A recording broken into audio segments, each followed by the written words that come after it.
This is WPSL Port St. Lucie, the talk of the Treasure Coast.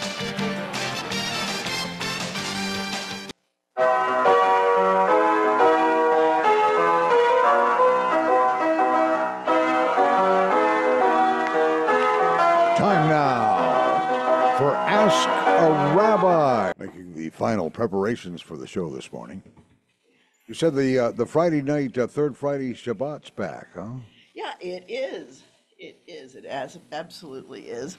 And actually, that's been every third Friday. We have a full Shabbat dinner. You can call and make a reservation. We just enjoy dinner before services, and then we move on into services. So, pretty cool. And so I need to get Mr. Mevo out, and then we'll be in good shape. But thank you for having everything ready for me. We have to have that studio all prepped for this show. This is a special one. Yeah, so there's a little bit of, because I stream it for those who are interested. It's also, it archives on YouTube through the station, through WPSL, and it live streams and archives on Facebook as well, so you can watch it there. Lots of different ways to tune in, and I see that my camera is finding the studio internet, so I love technology when it works. When it works, yeah. Me Technology is so wonderful when it works, and that's a good thing. My glasses would probably help as well. All right, there we go. And that is connecting. Hi. Wow. Hey, you made it all the way in, yeah. You know, the wonders of technology, I think back at times like this. I think back to when I first, way back when I was part of a radio station on my college campus, our big 1-watt FM station. And one whole watt, yeah. Wow. It didn't go very far. Probably exclusively to the campus. That's what it was intended for. I mean, the standard joke was you could make it to the traffic light. And So the good incentive to stay late after class. Yeah, right. And I'm not nearly convinced that we did all that great programming, but we did have lots and lots of music. And I thought that was pretty cool. And then when I was a member of a congregation, that congregation had a sound system where you could call in. And so we did that for a while, where you could call into a conference and listen in, but you had to sit on the phone, which in those days did not mean propping up your cell phone. It meant the wired phone to the, We've come a long way since papaya and stone carving. Which is about how that felt, right? It definitely had some ways to go. And then we went to something, one of my members in Tucson actually turned us on to Blog Talk Radio. Oh, yeah. And we used to do it through that.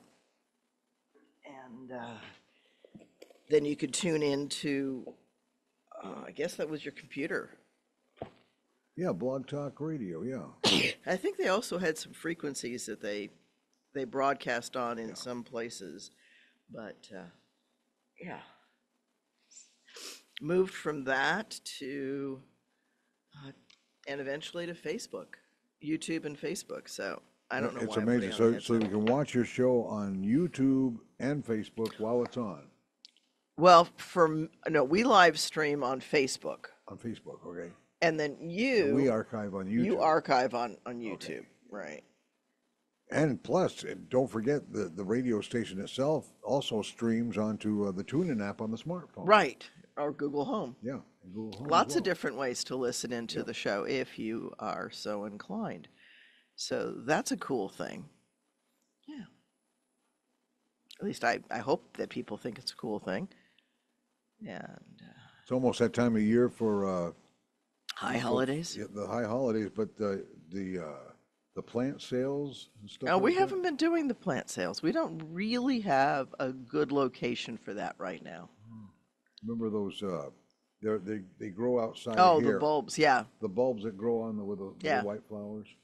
Yeah, those are fun, and I'm sure that the ones that people have purchased are doing well. And in the yards where they've been planted. So I do miss the plant shows, but candidly, they were a ton of work. Yeah.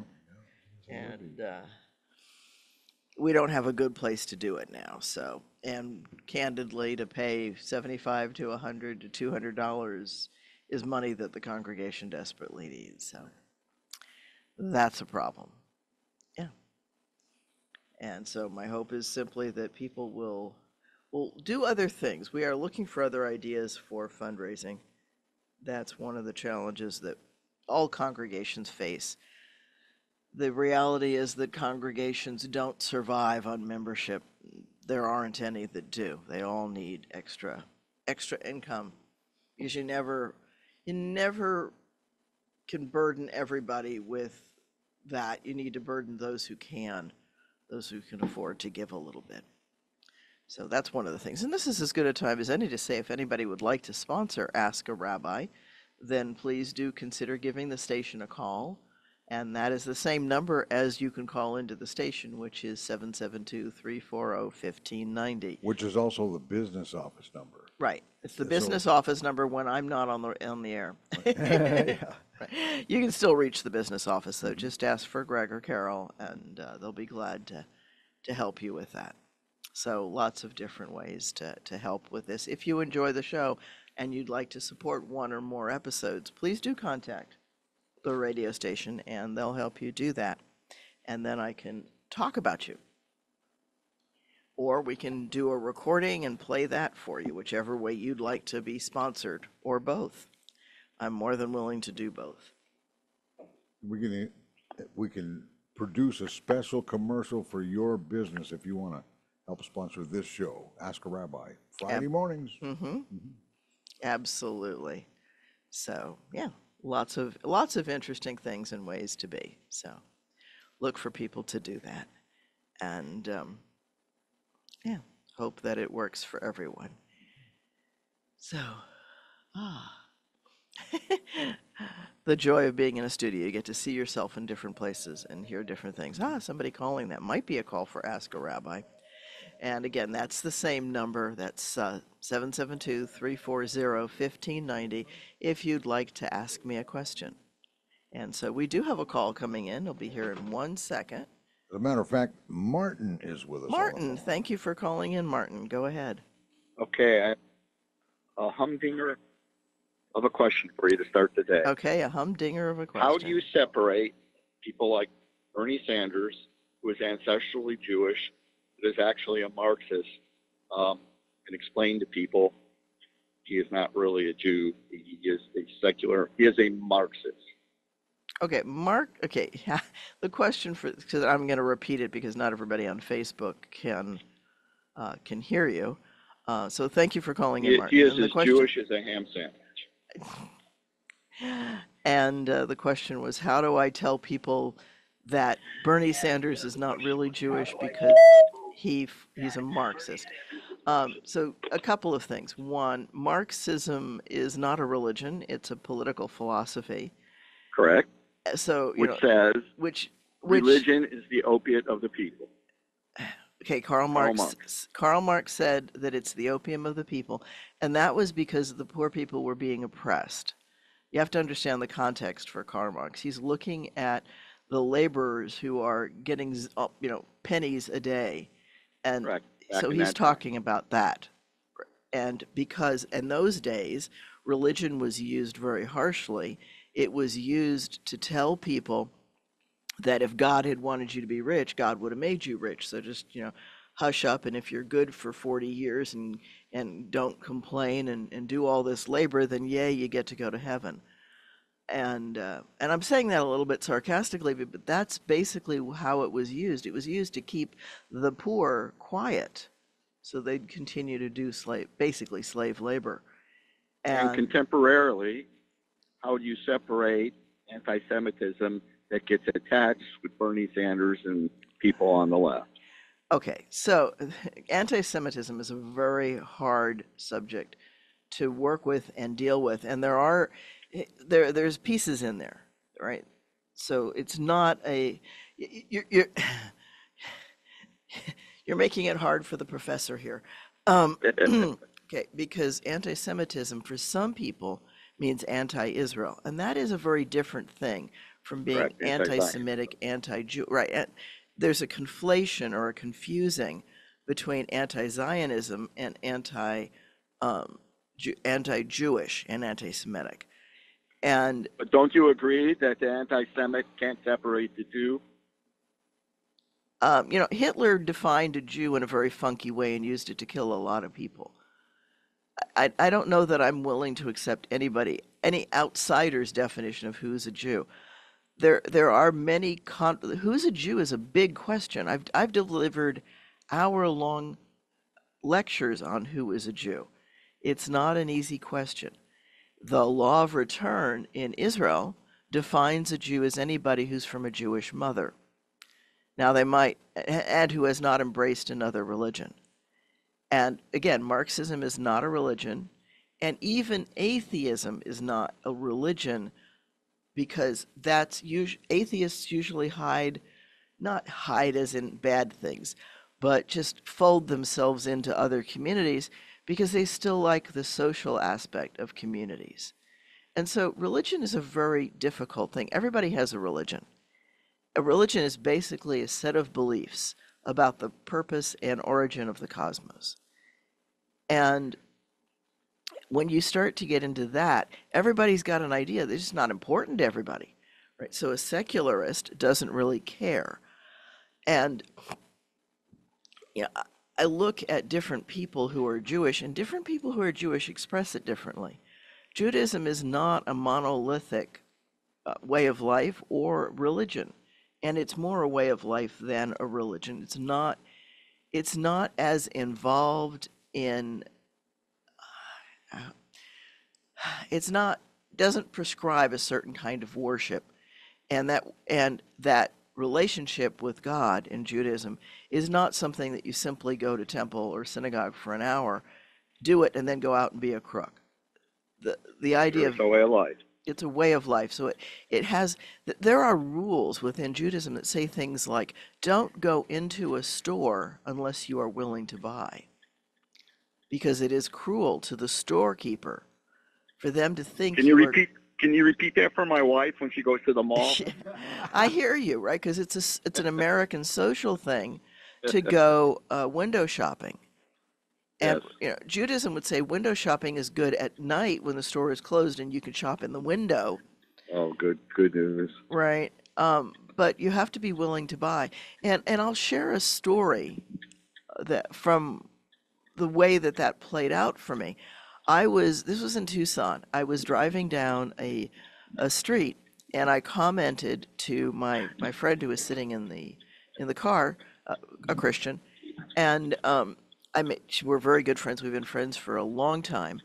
And I said to her, that's a store that I would love to go into, but I'm terrified because I probably would drop a fortune, and I can't afford it right now. It was a tight time in our family budget. And she said, well, why don't you just go in and we'll lock the purses in the trunk. And I originally said, okay, because the idea was very tempting to me. So I turned around, went back into the parking lot, and she said, well, we'll just put the purses in the trunk, and that way we can't be tempted to buy.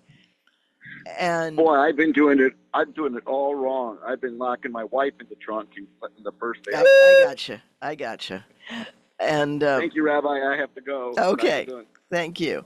So, and the end of that story was that I said, no, I can't leave it in the trunk because I can't go into the store not willing. If I resist my temptation and don't buy it, that's okay. But I have to go in being willing. And if I lock my purse in the trunk, then I'm saying I'm not willing. And that's the kind of thing that Judaism has rules about. Now, does that mean that every Jew oh, heck no. There's no religion, there's no society where everybody obeys every rule. Everybody picks and chooses. And I'm a rabbi, but who am I to say who's more or less Jewish? I guess that's the piece that I was going to go with on that. And it's not because of a political belief. I'm not going to stand here and say, oh, if you're Jewish, you can't vote for candidate X or Y. That doesn't make any sense.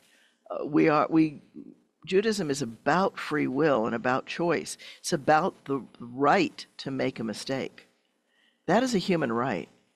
In a lot of Christian circles, there's a lot of scripture, but there's a lot of doctrine There's a which has ton of been doctrine. added on to the Right. scriptures as if it was in the scriptures. Right. So, for example, the issue of abortion.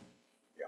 Actually, if you look at scripture carefully, I would argue that it supports abortion because there are not penalty there. Well, that's not true. There are penalties for causing a woman to lose her child, but you don't harm the woman for it. Right. Right. You harm the person who causes it. There's a description in scripture about two men fighting, and the woman goes in to break it up, and one of them punches her in the stomach or in the abdomen and causes her to lose the baby. Then there's a liability with the fight. But the Bible, the scriptures, is all about tort law. I know that you and I, Cliff, have talked about an eye for an eye and a tooth for a tooth. Right. And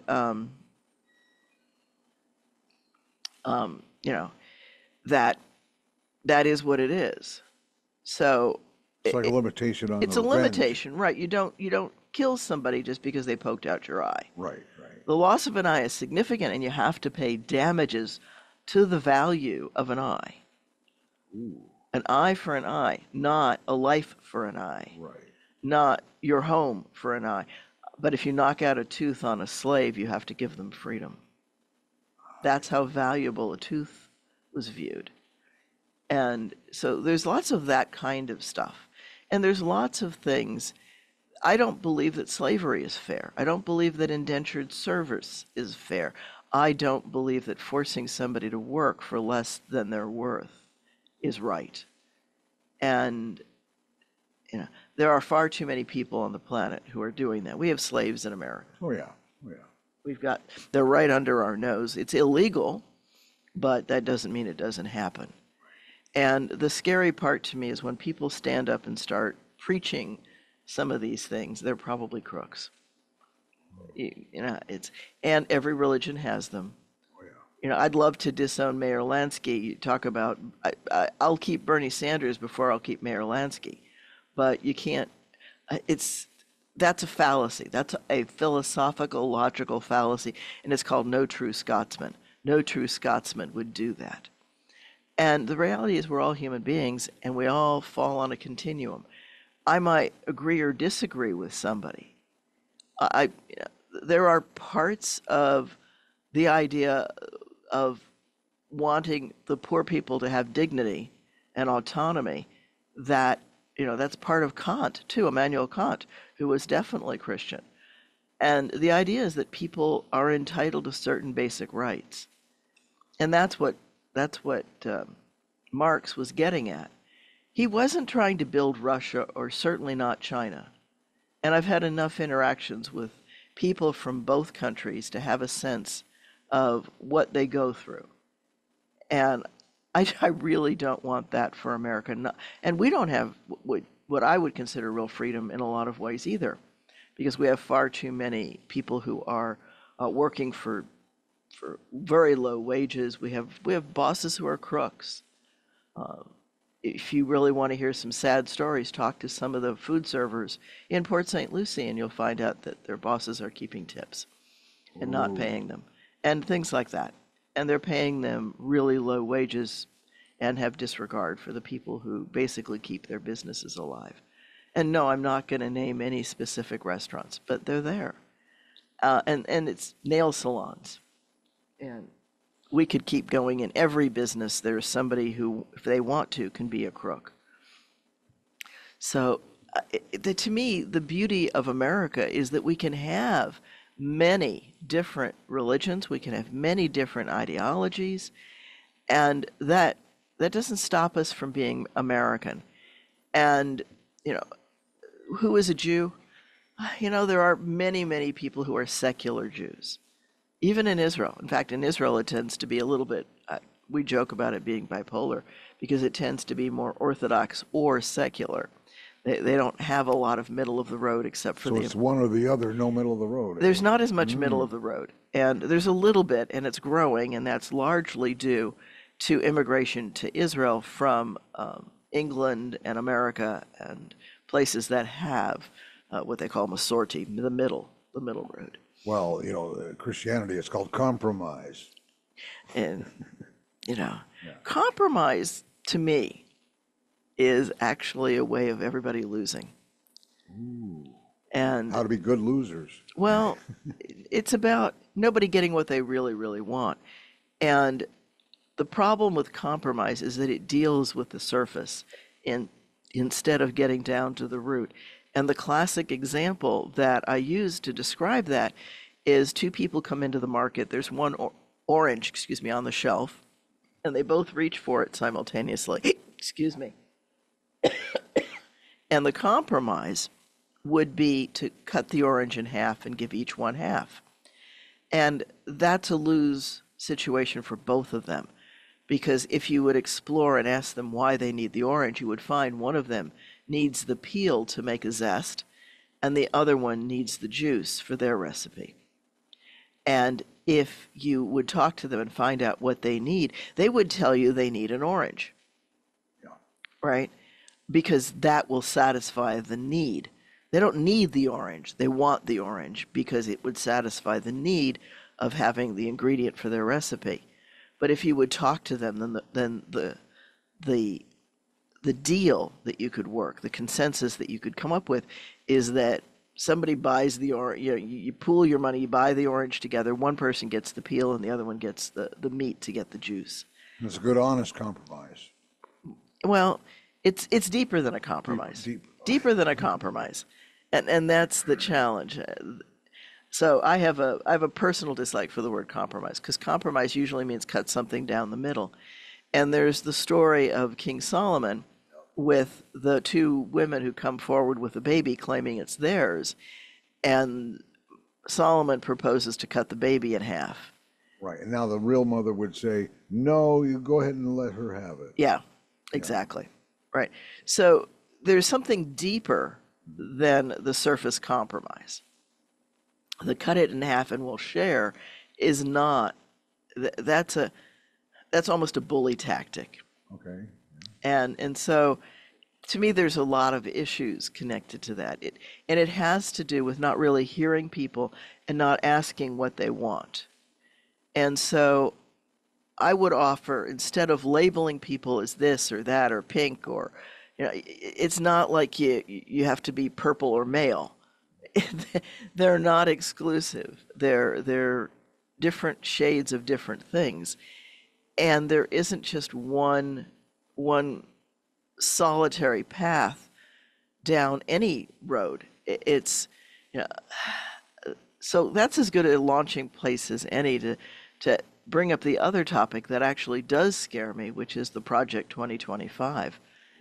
That if you don't know about that, please look it up. Look at Transition 2025 or Project 2025, and it's a huge, huge document. It's very, very thick, and they do that purposely because, in fact, as they like to say, the devil's in the details. And if you don't dig down into what's there, they call themselves nationalists, and that's the first word of Nazi, folks. Yeah. So the Nazis are from nationalism in Germany, and a Germany first kind of, they're playing the same playbook, which is a scary thought, right? That was one of the planks of Hitler, was Germany first. And if you don't study history and don't pay attention, you might miss that detail. So yeah, Project 2025 is a very scary thing that needs to, they're doing the same thing as Mein Kampf. Germany, in Germany, Hitler put his playbook on paper and nobody read it. Everybody bought it, but nobody read it. Or very few. More people have read it these days than they did back then, yeah. Usually serial killers. No, it's all about fascism and taking over a country, very laid out, very systemic, and it involved lying. It openly said, we're going to lie to cover this. And it worked. They did. And That's a familiar sounding playbook. yeah, exactly. So, history does repeat itself unless the people educate themselves and stop it. And that is scarily hard in our society right now. I think that we need to be much more inclusive of each other, and we really kill our society when we unfairly stop people from rising to their best levels. What do I mean by that? Is discrimination unfairly knocks out people with an assumption that they're not capable of contributing. And I don't care which group you look at, there are people who have contributed in every in every set of labels you might want to put on them. Right? We were having a discussion in my class yesterday. I teach a class on tests, and there's a new test that came out in psychology called Tests of Dyslexia, TOD. And it's actually one of the tests that we offer where I do counseling at Change of Mind. So if you want to know if you or somebody in your family has dyslexia, please contact that office. I'll go ahead and give a plug for that right now. That number is 772-284-6030. But if you Google or Bing or any of the search engines, who is or was dyslexic, you find out that Einstein was dyslexic. There's many, many different groups of people that fall into that category. It's anywhere from the low is probably around 10% of the population, and the high is up around 20. We have many, many issues, and that's part of what makes us beautiful, because dyslexics often go and excel in different ways. People will excel in the things that are open to them. And if we unfairly discriminate against any group of people and say, well, they can't do it simply because they're purple, or they've got polka dots, or they're not 7 feet tall, then if that's not a criteria needed in the situation, then you're hurting yourself from not getting the best possible person to do a job. And that's true in employment and in community work, anything like that. You need to allow the people, anybody, to contribute what they can at the best of their abilities and to the best for the organization, the group. And that's a hard thing. There's far too much use of violence to coerce people, violence and psychological control. And the psychological control is called grooming. And it absolutely is there. It's designed to minimize the objection, the resistance of the victim. And it's used all the time by people. There's actually books that are on the market that will teach you how to do it, which is a scary thought. But that is, I can remember my father of blessed memory saying many, many years ago that the problem with democracy and freedom of the kinds of freedoms that America has is that it allows extremists to have their voice as well. And extremism often doesn't help. It tends to get so far out of the bell curve as to warp society. So, and I don't know a good solution of that other than that we work really hard to protect the good things. And I'm not saying that there's no political party that's clean in the country. It's just the nature of the beast. It's the nature of power. Power is an extremely addictive substance. And it's probably the most addictive substance on the planet, I think. And so what happens when you've got a power availability, people need that power sensation in order to feel meaningful in their lives. It's one of the ways to satisfy the basic human needs. So let me go back and talk about basic human needs. You can use the Maslow hierarchy, and that's probably the best known. But the one that I actually find really works is that there are 4 basic human needs. The first one is what I would call certainty or safety, and that's, if the wall's going to cave in, you're not going to think about anything else. So you've got to have the idea that you've got basic needs met. You know where your next meal is coming from, or that you're going to have a next meal. You're not worried about it. You're not worried about where you're going to sleep tonight. You're not worried about the basic human things. So that would be that you're confident. That's the first, or probably the most basic need. And yet some people will put that on the line for one of these other needs. We also have a need to feel important, to be significant, to be meaningful to somebody, to ourselves, and to the world. And so that's significance. We've got to have a sense of significance. There's a reason for me to be alive. Because when you lose that, then you lose a lot of things. The third basic human need, as much as we want certainty and knowing that we have things, is a sense of variety. Right? We don't always want the bologna sandwich for all of our meals, or the PB&J, or even ice cream for all of our meals, because that wouldn't be healthy, and our body would crave other things. So we want variety, and different people have greater needs for variety, and others don't have a lot of tolerance for variety because it threatens the other needs. So different people have different levels of each of these Disrupts needs. the simplicity of everything. Right. And so the fourth basic human need is to feel love or have connection or companionship, because we are social beings and we need the serve and return feedback from somebody else. We need to know that it plays into the other things as well. We need to know that we have an impact on things. So those are the four basic human needs. Above and beyond that, there's two higher needs that have been identified, and one of those is to learn, to increase, to master. People have a need to master things. That's why they practice, or they work at sports and things like that. It also does feed some of these other needs as well. And then the other one is to give back to society, to feel that your life, again, has meaning because you've given back. You've done something for others, that you're not just on an island living for yourself. And the reality of life is that everybody has these same needs, but not everybody's going to satisfy them the same way, and not everybody has the same level of each need. And how, what's important to you, what's not important to you, is how that plays out. And power is a very big part of that equation. Do you have power over yourself? Do you have power over others? And if so, do you wield it appropriately? So, yeah, we've got to satisfy those basic needs and hopefully do so. My gold standard, if you will, of doing that is, do you hurt somebody else in the process? And if you do, make restitution. And if you can stop it, stop hurting somebody. Okay. And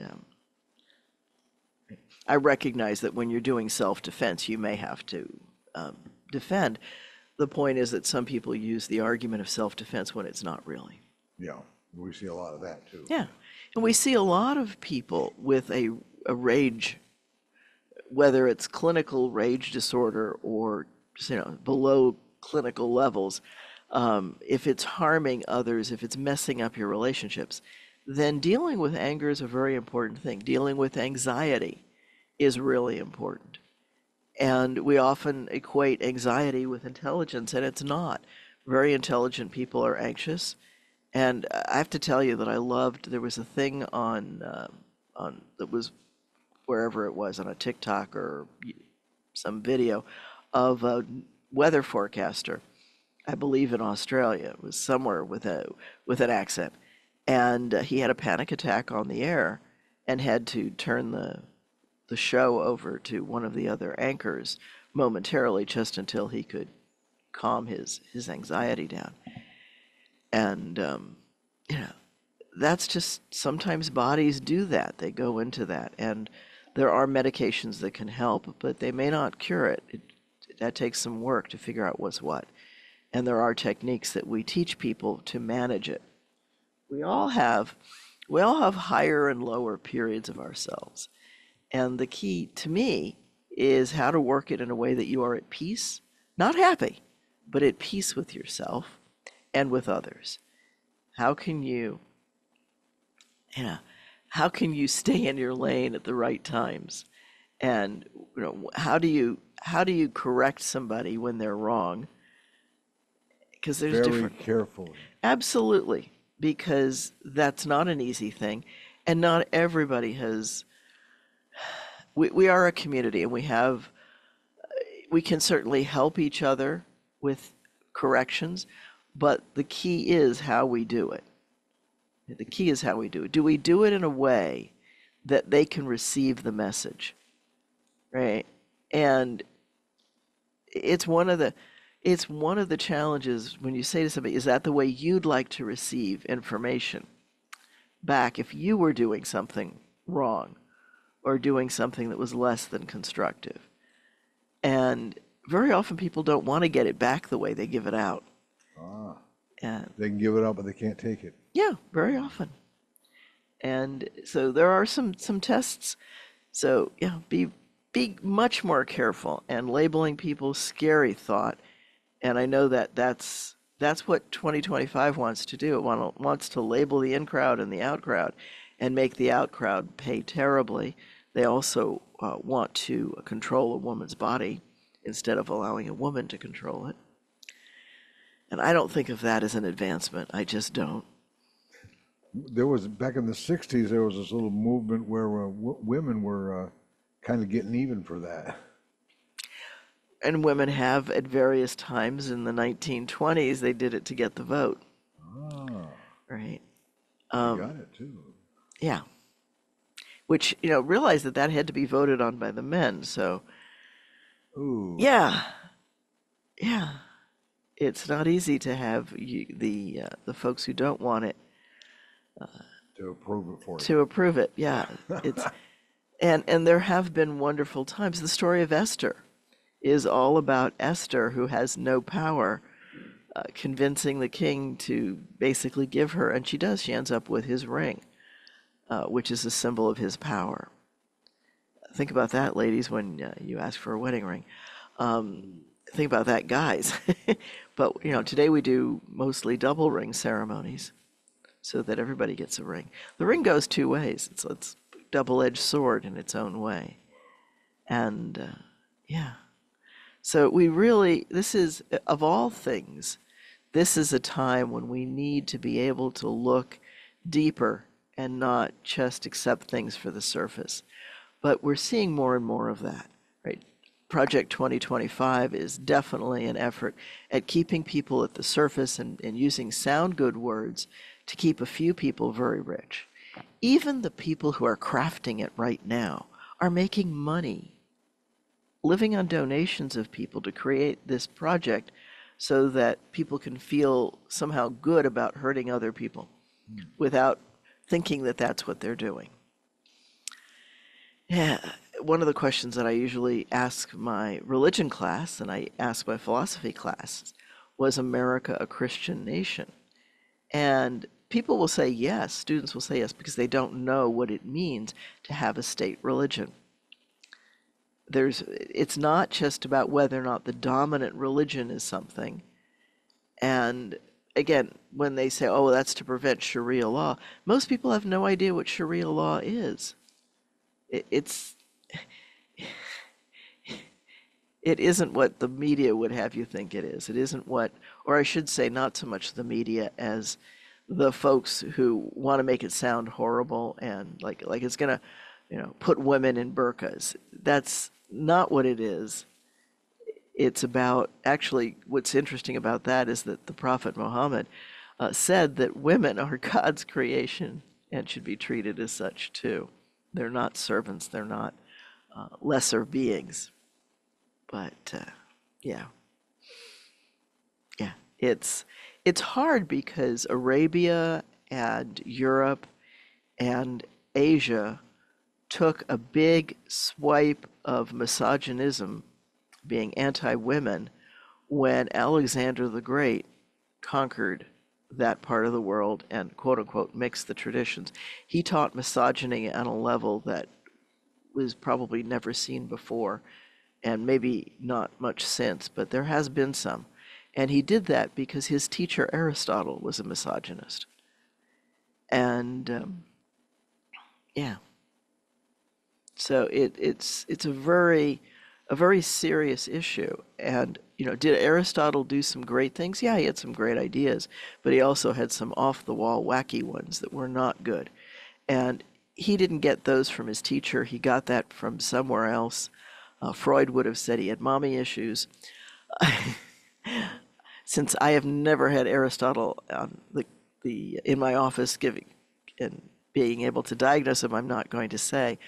But one of the things that he rails about in his books is that Plato and Socrates, who want women to be equal, are crazy. And he teaches misogyny.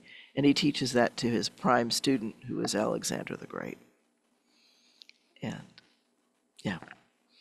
And so it travels. It travels through Greece into everywhere where Alexander conquered. And he died at 32, folks. He was not an old man. So he did this very much in his prefrontal cortex years. I'll say every image I've seen created of Socrates and Aristotle, they all look like old guys. Yeah, Socrates probably was. There's a understanding in society that older folks have some wisdom because they've lived for a while. And in fact, if you look at the Buddha and other sages, particularly in Asian, they all have long ears.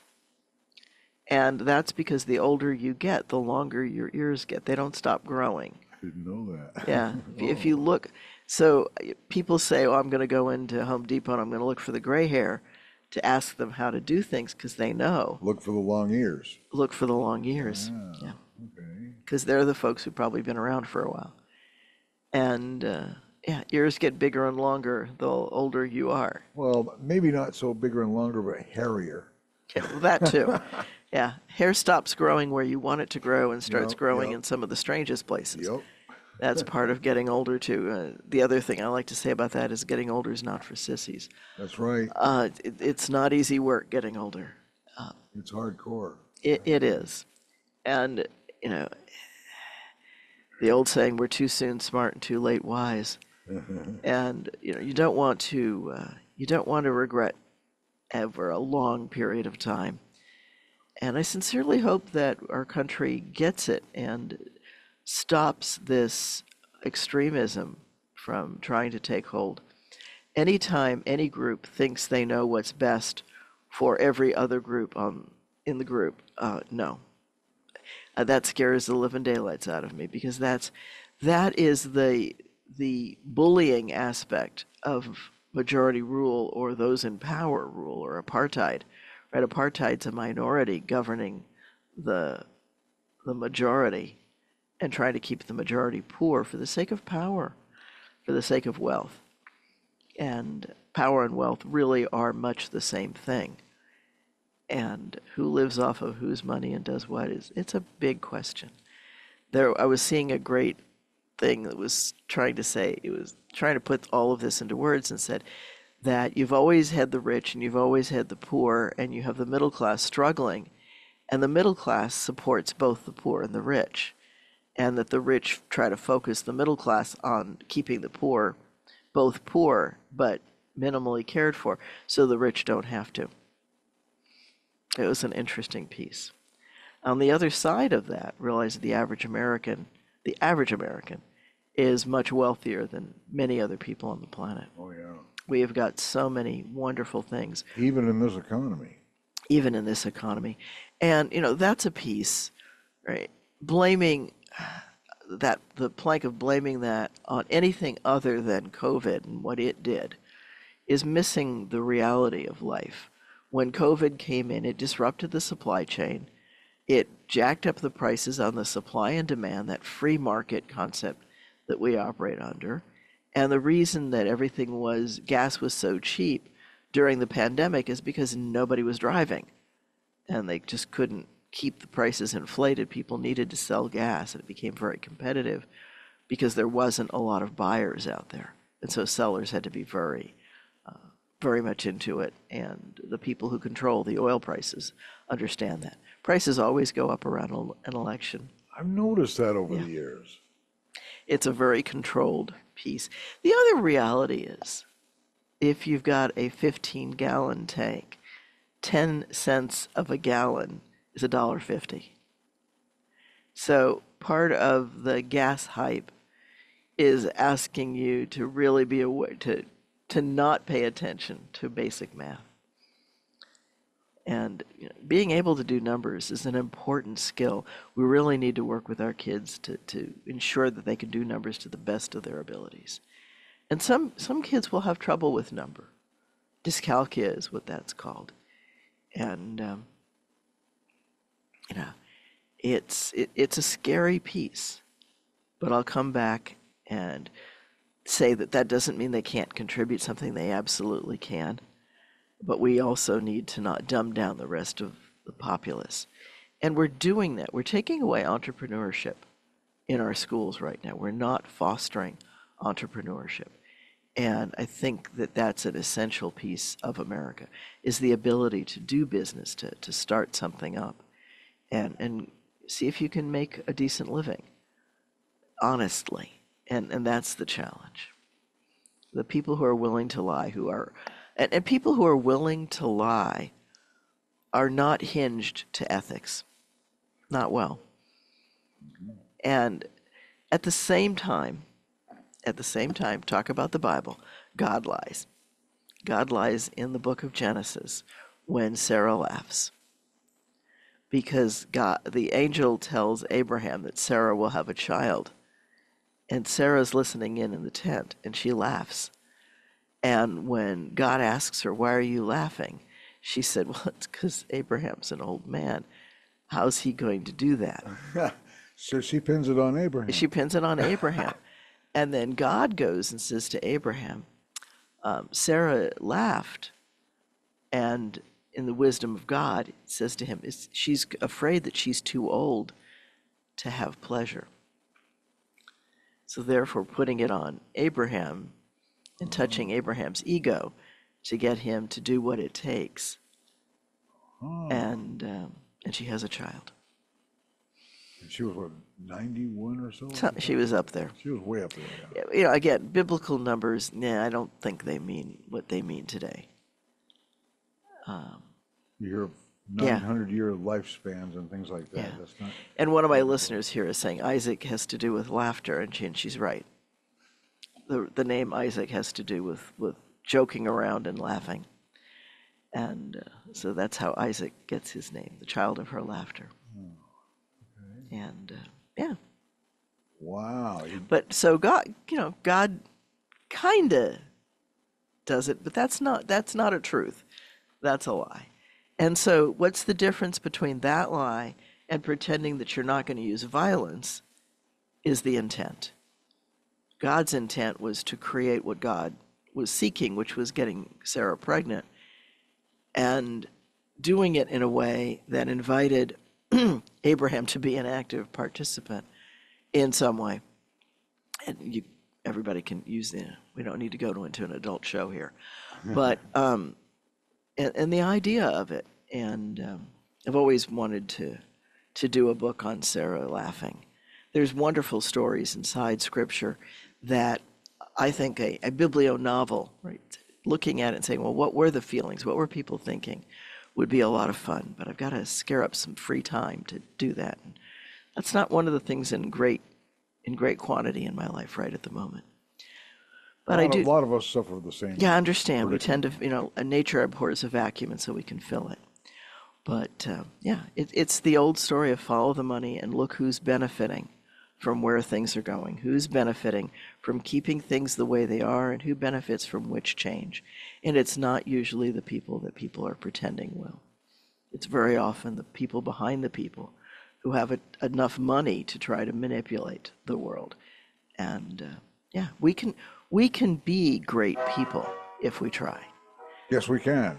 And there's the music telling us we're coming up on the last minute of the show. And so this is Rabbi Shafir Loeb, and this is Congregation Eitz Chaim, your Jewish home on the Treasure Coast, www.eitzchaim.org, or catch us on Facebook. I'll have to get this up on YouTube pretty soon so we can binge watch it for a while and actually learn something from it. Well, there we go. So I hope that people have enjoyed that. And again, a thank you to the caller for getting us started on this topic and taking us through this riff. Shabbat Shalom to everyone. And yeah. Well, you've been listening to Ask a Rabbi from Congregation ASK Chaim, and you can renew your inner Jew and resist that inner Roman from wanting to beat him up. Well, that would be good. It does. That's what happens to me. Hey, have yourself a good one. By the way, this is WPSL, Port St. Lucie, the talk of the Treasure Coast, webcaster to the world.